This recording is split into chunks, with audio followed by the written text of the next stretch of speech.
Hi everybody, Giselle Grenier here from artplace.ca. So I'm going to work on another background, and you can do this on canvas or a multimedia paper, or 140-pound hot press watercolor paper. This is just a journal page. So first thing you got to do, there is something created on the back side, so I'm just going to prep this. I always prep my pages with Primelba white gesso. It makes them nice and strong, and has some good tooth. You see I'm kind of smooshing this on. That's to create the texture. Okay, just using an old, well-worn brush. This little foam brush keeps wanting to get in camera. Old bristle brush just to create the texture. Okay. You can see all that lovely texture on there. Now when I gesso my pages, I don't use a heat gun on these because of the thickness of the paint. I have done some where I used a heat gun and wiped it off for extra texture, but for this particular thing I'm just going to put that aside. Then I'm going to grab one that I've already prepared.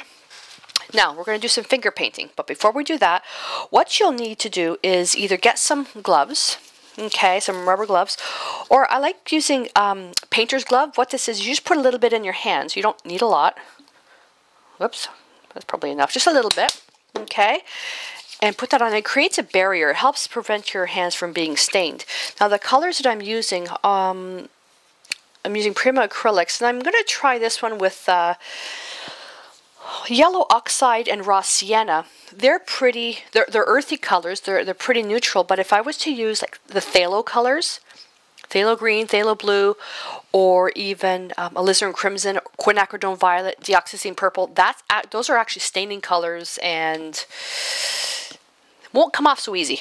Okay, so that's it. So then from this, the paint just comes off a lot easier.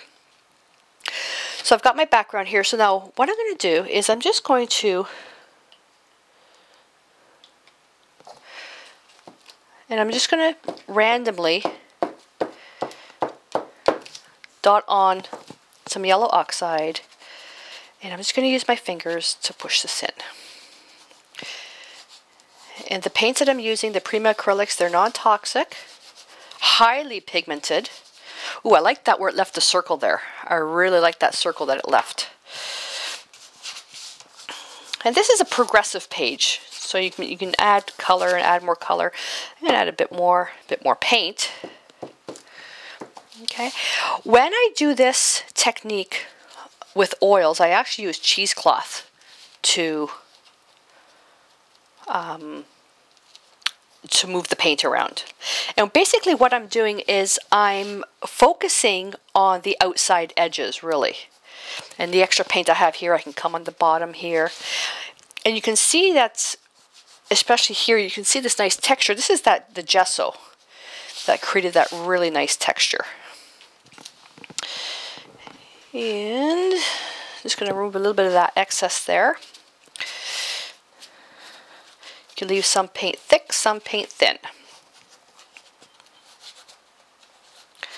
Okay.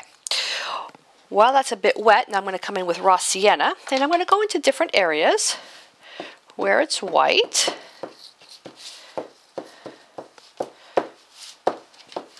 Okay. And I really should. I'm just going to get a wipe to clean my hands. Now, if you wipe your hands with a Clorox or a baby wipe, that painter's glove does come off. Okay. I just wanted to put you in. And then this thing here, as all my cloths, as they get really, when I let the acrylics dry in this, then I rinse them underwater to get rid of any of the cleaner, and these will actually be used for textured backgrounds. Then I come in with the raw sienna. This is finger painting for big people. You can see I'm kind of just smooshing it. I kind of like doing this with my fingers because I find I have a little bit better control. Like I said, but with oils I use a cheesecloth to do this. But I will also show you when we use a paper towel to lift off some paint, like pushing it, because I can actually feel the texture, and that way I know where I need to do some work. Okay. Now,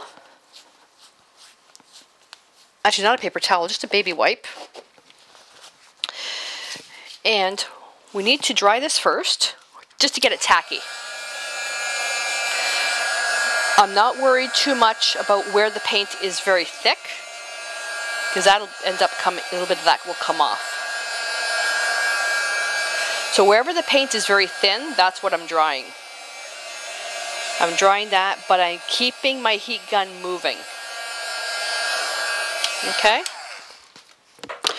So with the baby wipe now, and I'm just going to go over the areas that are very, very thin. And I'm just going to remove a little bit of paint. Now, I have some paint there. I can either take this and put the excess off onto another background, or just rotate the cloth. And all you're doing is you're just kind of pulling out the paint where there's some areas so you can get some contrast.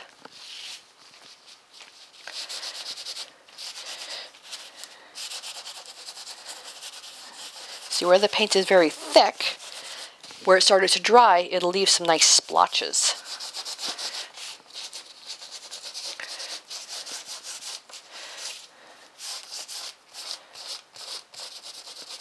And also when I do this step with oils, I use a Clorox wipe for this, not a baby wipe. Okay. And you just keep finding areas that you want to remove some paint to create that nice effect.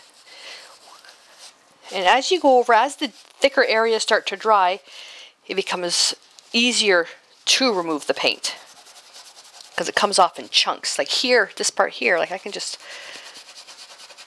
see, and here too. There we go. Let's do something up here. So I'm just going to go this way, because usually the edges of pages are quite worn.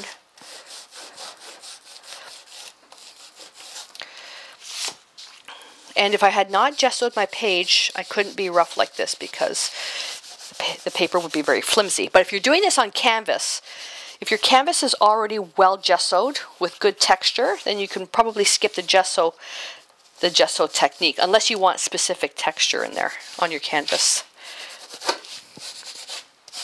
There we go. That's actually quite nice. And then from here you can actually build an additional layer onto it if you want. I'm going to show you a page though that I created with leftover paint from a previous demonstration. So I really like this kind of swirl thing here. This is, I just started wiping and I came down and went, ooh, that's kind of nice. So I just turned the book around, did it again. So you got this nice distressed look. And I just also did the same thing here, just using burnt sienna. Okay. So then from here you can build it up. Okay. Or you can, add another color. Let's say you can come in now with a bit of burnt umber or burnt sienna. So let's try with some burnt umber to really get some contrast there. I'm not going to add too much. So where the paints are darker, the burnt umber is quite thick. All your umber colors, your earthy colors, they will thicken up naturally. And that's not just acrylics, but oils as well. Now, let me show you this. Now, if you wanted to do this without your fingers, let me get in the way here, and you get a paper towel, good quality paper towel, and you just work the outside edge. Okay? Start in the middle, then start fading it out.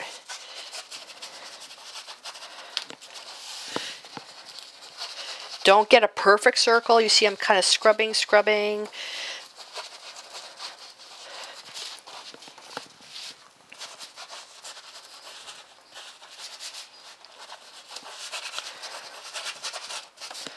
Okay. Then from here, you can then take your same baby wipe and just kind of come in and randomly distress some of the areas. Bring some of that underlying color to show through. If you're using a transparent color, this will be a lot easier, but burnt all the earthy colors there, the ones that I'm using, they're opaque, so you have to kind of rub. Okay. There you go. I can come in a little bit of, put some burnt umber there, right with the paper towel.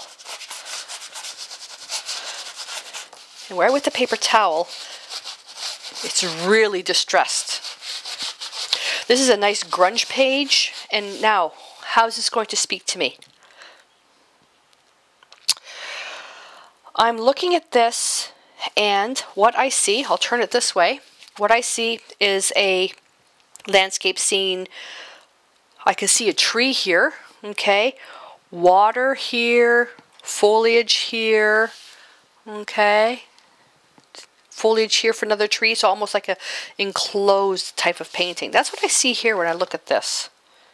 Yeah, tree, okay, a creek, water. Oh, right here, if I lighten this up a little bit, okay, water in here. Yeah, that's kind of cool. Be interesting to see what that would look like if I actually went through with it to paint it as a landscape. Anyway, so here's another one that's done, and just basically with this, you can use a heat gun to dry it or let it dry naturally.